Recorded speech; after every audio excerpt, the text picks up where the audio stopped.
Sabrina, thank you so much for taking the time to talk with me today. Hello, thank you for having me. Lorelei is an absolutely gorgeous film and so kind of touching in a way that, there, when you're organizing a festival, you see an awful lot of films every year, and there's kind of a festival standard sort of film where it's a coming of age story, or it's a reuniting story, it's a simple love story, and sometimes you see so many of them, you're kind of like, oh, another one of these. And what I think really touched the programmers this year is that Lorelei isn't that really at all. It's so much more than just a here are two people and let's watch them kind of reunite and fall in love.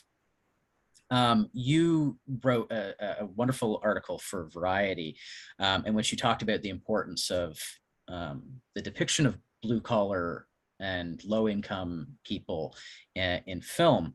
And so often those sorts of stories are weighed down by their earnestness. Why is this sort of depiction and what you've done in Lorelei important to you?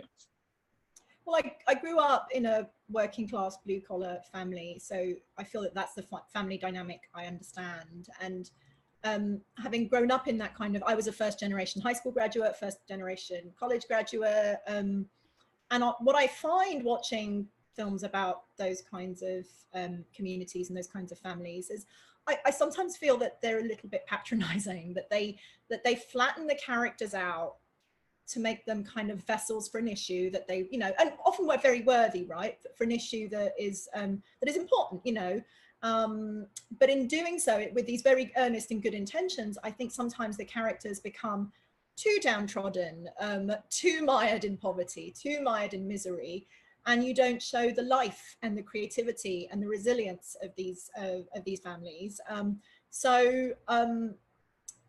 I felt that I thought that authenticity in film has become a little bit of a byword for misery. Right. And it's not, it's, because there is misery, there is hardship. No one's denying that, right? Like low income families, it's tough. But it's tough, getting to the end of it is difficult, but there is so much more to this kind of family than that. And so I wanted to show the joy, the creativity, the resilience, and the inner life, the dream life. I think that was really important for me, because I think that sometimes if you reduce characters to their physical surroundings and their kind of physical means and their poverty, that you kind of take away their interiority and their agency. So Lorelei's a bit of a kind of weird hybrid film, really, where it's kind of, it has this sort of social realist grit to it, but it also has these kind of dreamy fantasy sequences that take you into the sort of inner lives of, well, Dolores in particular. And that was really important to me. And I felt that for me, it was a corrective to how I was seeing those types of communities and families represented in cinema. One thing that struck me when I was watching it is how even the minor characters and the secondary and tertiary characters all kind of avoid falling into stereotypes. I'm thinking of the scene when he's out of prison and he's at the lodge with the rest of the bikers, and they're having a party, and none of the other bikers kind of conform to what you would expect in that scene. They're all independent individuals that have their own lives, and you get a sense that each one of these guys, will ride off and they just have stuff going on. And it was really nice to see that level of detail, even down to just a character that might pop in for a scene or two.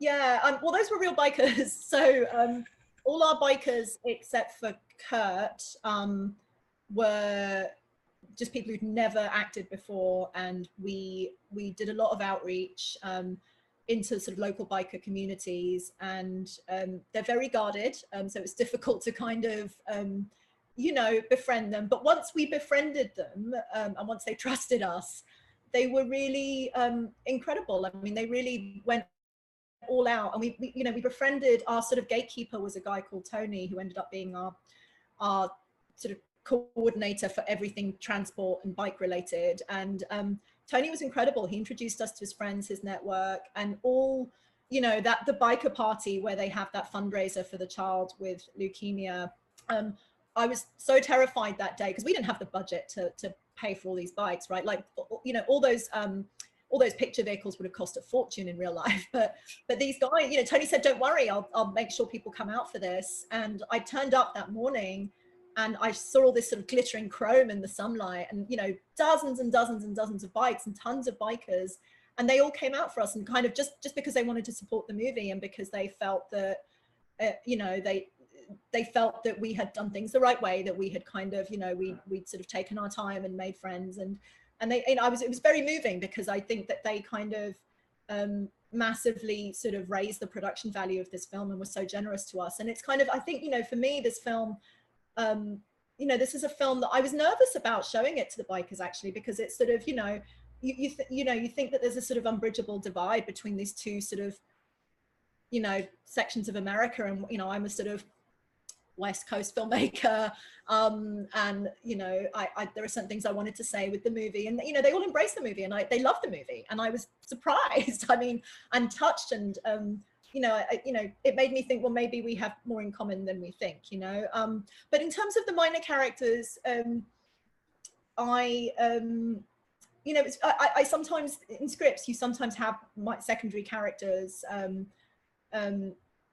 be like, you know, they exist in the story to kind of as a narrative stepping stone, right? They exist in the story to provide an obstacle for the hero, or you know, to help the hero, and they kind of exist for structural and plot purposes. And I kind of, again, you know, with the same philosophy that I didn't want these characters, these communities to be sort of flattened out, represent, you know, people are complex, people have dark and, you know, dark and light, they have kind of, they're good and bad, they contain multitudes. And I thought every character should have that complexity.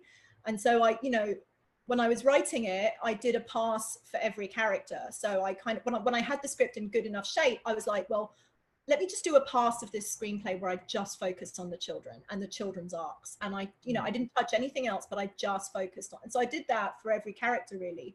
And it really helped, I think, and, you know, to kind of just do one pass, one revision of the screenplay where you're focused on one character. I think it helps kind of, again, you know, just give whoever it is on screen that bit of extra depth and complexity that, you know, that I think they deserve, you know, that they deserve, especially when you're doing, you know, what and that's how kind of, you know, I thought in the typical iteration of this stepfather story, the female character would be, you know, she'd be there to kind of help him on his journey, and she'd be there to kind of, he'd go astray, and she'd be there ever patient, waiting for him to receive him back with open arms. Like, that's the classical iteration of this story, right? And so I specifically wanted Dolores not to be that. I specifically wanted her to have her own agency, her own dreams that sometimes collided with Waylon's dreams. And so that's how that character came about. And that's how the very sort of, the decision to have her do what she does at the end of the second act, you know, came about for that reason as well. That she is someone that's complex, someone that does bad things sometimes, but ultimately you still root for her. She's still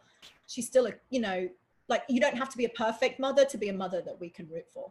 Right. And I think that's so true. Like, no matter, all of us, we have our own individual wants, and you so rarely see that selfishness on screen, but it's not selfishness that's malicious. You just kind of want what you want. So so you wrote this film as well as directing it, and I'm curious, how much revision is there on set or after you've cast the film? So you've written Dolores in the script, you picture her a certain way, and then Jenna Malone comes in and brings something, you know, brings her own talent to the role. Do you keep what's on the page? Do you work with Jenna to you know, find an in-between? Do you make changes to suit the character a little bit more to what she's bringing to it? What's the process being both the writer and the director in bringing this to life? Yeah, I mean, I'm not sort of precious about the words. If the actors actually mostly kept to the words, but Jenna in particular, I think, does like to mix things up between takes. She's very kind of spontaneous as an actor. She never brings the same, you know, no two takes are ever the same with her.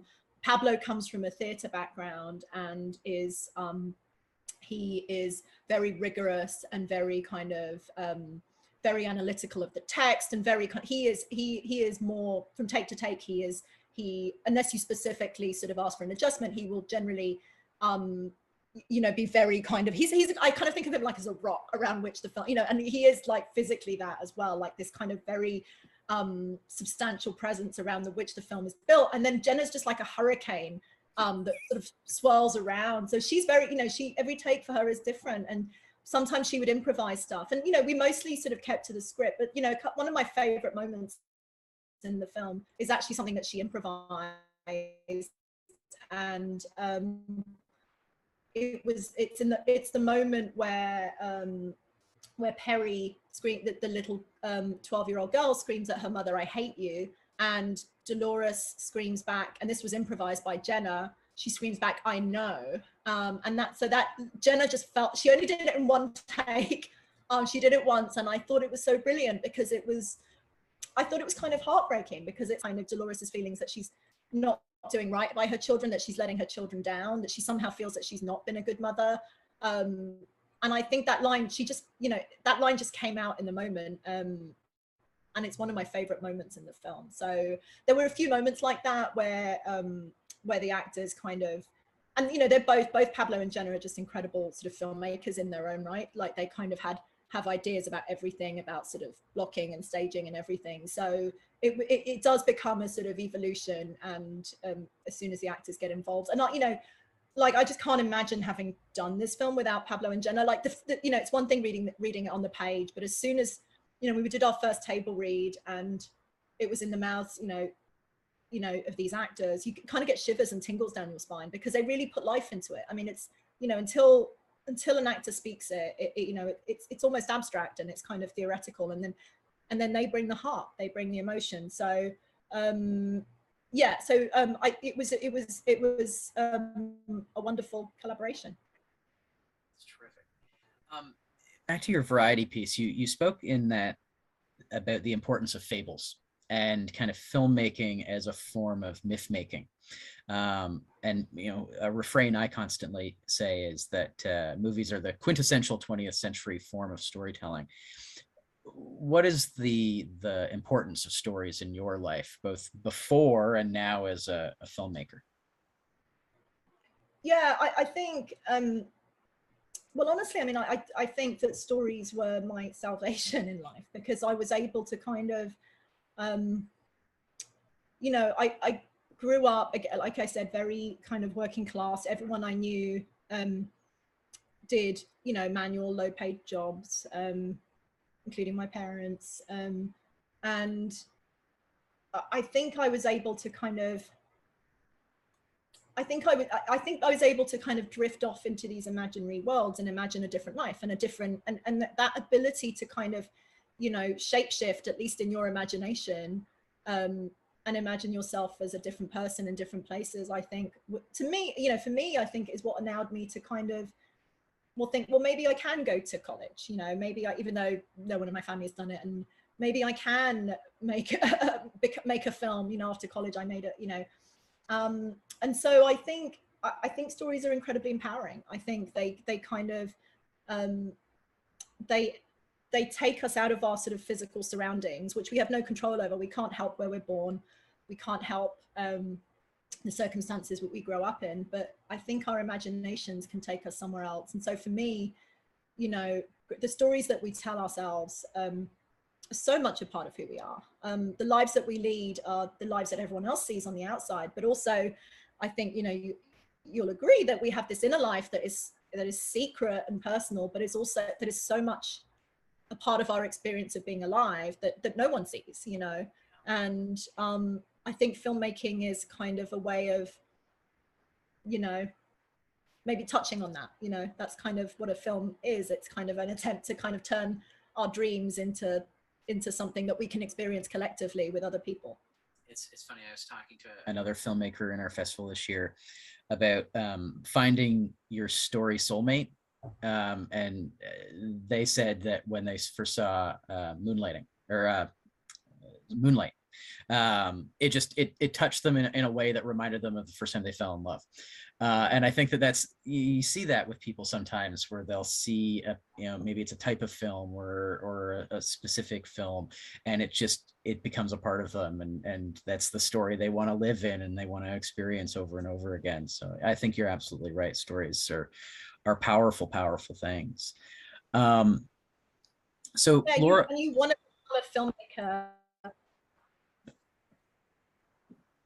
go ahead. Sorry, we crossed over. Yeah. I was just saying that the reason you've fallen in love in that way, you've seen something that has stirred you and moved you, and you kind of want to be in dialogue with that. You want to keep that feeling going. You want to talk back to it, and you want it to talk to you. And I for me, the moment that kind of sparked, well, I mean, I think back, and I think that there were many films as a child that kind of moved me, but the first time, and that stayed in my imagination, that still exists in my imagination, but the first time I actually kind of thought, oh, I want to be a filmmaker, it was when I was watching, I was in the theater, I was watching Apocalypse Now for the first time, and I was watching this in a theater, which is an amazing experience. And it was just that scene, that moment right at the beginning of Apocalypse Now, where the Doors, This Is the End is playing over shots of helicopters whizzing past the jungle. And so it's helicopter, the jungle in the background, Jim Morrison singing, the sort of beginning of This Is the End, the instrumental bit. And then when Jim Morrison comes in and says, "This is the end," just at that precise moment, the jungle explodes into flames. And I was like, oh, and it's such an emotional, dramatic moment. And I was like, someone designed that. Someone put that song together with that image, and the combination of those two things, those words over that image is having such a profound emotional effect on me. And so for me, and it triggered something in my head. I thought, oh, there's a filmmaker behind this. There's an intention behind this. So I think that was the moment that sort of sparked the thought, well, someone designed it to be that way, and maybe I could do that too. I love those moments where you like talk to people and you're like, when was the first time you realized that movies have a writer? Or when was the first time that you realized that someone had to sew all those clothes or source all those cars or all that sort of stuff, that you realized that it was a community and an art. And yeah, it's when you see the filmmaking, I think, like, I mean, there's obviously in filmmaking, there's this theory called suture, right? Where you like hide the seams, right? And film is supposed to be smooth. Film is not supposed to draw attention to itself in terms of its kind of start. You're supposed to just go along for the ride and be swept along and not be. But I think those amazing kind of moments of revelation when you decide that you want to be a filmmaker, actually when you become aware of the filmmaking and the artifice and the dream weaving, not just the artifice, but the dream weaving of it. Yeah. So Lorelei is your first feature-length film. What had you learned from your work in shorts that made you confident that this was the time to move into features? Oh gosh, I don't think there's ever a time, right? I mean, I think that I think every film is different. Every film presents its own narrative challenges. And so one of my old film school teachers who'd worked with Martin Scorsese a lot said that Scorsese goes into every film with a sort of, with a childlike attitude of, I know nothing, I'm here to. Right. And I thought that was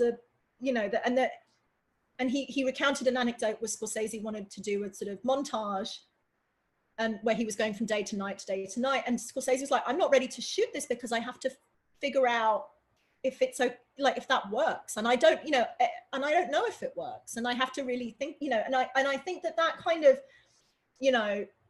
understanding your own, not taking for granted that you know how to make a film, not taking for granted that something is the way of doing it, but actually in really going in with a beginner's mind almost, I think is how you treat every film, because every film has a different story, every film has a different, and from the story springs the style of the film, springs the questions that the film will ask, the themes of the film. So I feel like every film has been a very different creative experience. And I mean, maybe what I've learned is that I think that I've learned more to trust my instinct. And that every time I've sort of made a mistake, it's where I've where I've second guessed my own instinct, because I think it's all you have as a filmmaker, right? You have what moves you and what kind of stirs you personally, and it might not stir anyone else in the world, and it might not do anything for anyone else, but that you can only use yourself as a barometer, right? And so if something feels great to you,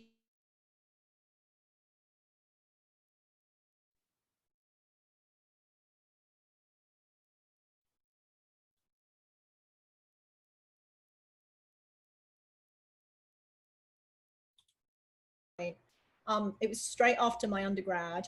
And I went to Poland and I made a film called Polanov, which was a two-hander between a newly married couple on a frozen lake in winter. It's kind of a thriller romance mystery. And it's still probably one, if not the my favorite thing that I've ever done, because I did it from a place of pure instinct. Because I knew children know how to tell stories. You speak to a 6-year-old and they know how to tell. We are hardwired as humans to tell stories. And in a way, that first film that I ever made, that I did from a pure place of instinct without knowing anything about filmmaking, it felt like almost the purest thing I've ever done. I feel like it wasn't contaminated with what I should be doing and what other filmmakers had done. And kind of, although, you know, I had been watching a lot of Kieślowski at that point, so I think there's a bit of Kieślowski influence there, but it felt very kind of, it didn't, you know, I'm very grateful for film school. It taught me a lot of craft and a lot of discipline. But I do think that, you know, that place of pure instinct that I made that first ever short film from, there's something really special about that. You know, you can never recapture that, you know, sometimes, you know, because now you kind of, you think, you know, well, and I think, you know, sometimes filmmakers, I wonder whether this is why filmmakers sometimes have, you know, sophomore slumps or whatever, you know, that they kind of overthink stuff, and they, you know, because they've been through the process of releasing a film, you know, responding to reactions to their films. They're trying to sort of, you know, if they were successful with their film, recapture what they did in a very kind of, or maybe sort of if there was criticism, you know, to avoid criticism. And so there's something about kind of, you know, so I think there's just something about sort of trusting your instincts as a filmmaker and your very individual voice as a filmmaker. I mean, so another film school teacher of mine said something very wise once, which was, the blinkers that you have, the